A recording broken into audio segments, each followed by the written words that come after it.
আচ্ছা, আপনি কি জানেন ফেরাউন যখন মৃত্যুর মুখোমুখি হয়ে ঈমানের কথা বলছিল তখন কি ঘটেছিল?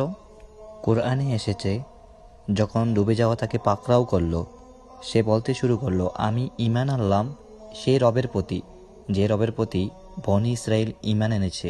রাসূলুল্লাহ সাল্লাল্লাহু আলাইহি ওয়াসাল্লামের হাদিসে এসেছে, জিবরাইল আলাইহিসসালাম বলছিলেন তিনি সমুদ্রের কাদা নিয়ে ফেরাউনের মুখে দিতে থাকছিলেন। সেটা কেন জানেন? তিনি আশঙ্কা করছিলেন আল্লাহর রহমত যেন তাকে পাকড়াও করতে না পারে। তাহলে আপনি কেন আল্লাহর রহমত থেকে হতাশ হবেন?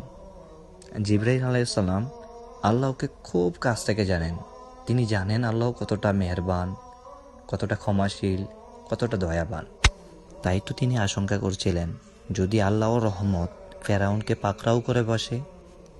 সেই ফেরাউন যে কিনা আল্লাহ দাবি করেছিল এবং তার নিজের স্ত্রীর ওপর অমানবিক নির্যাতন করেছিল, সেই ফেরাউনকে দয়ার আশঙ্কা যদি জিবরাইল আলাইহিস সালাম করতে পারে, তাহলে আপনি কেন হতাশ হবেন?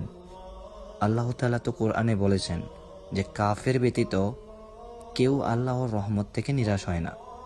আপনি তো কাফের না, তাহলে আপনি কেন নিরাশ হবেন? আল্লাহ অনেক দয়াবান, অনেক মেহেরবান, পরম ক্ষমাশীল। তিনি ক্ষমা করতেই পছন্দ করেন, যা আপনার চিন্তার থেকে ঊর্ধ্বে। সুতরাং রবের পথে ফিরে আসুন, ইনশাআল্লাহ তিনি আপনাকে ক্ষমা করে দিবেন।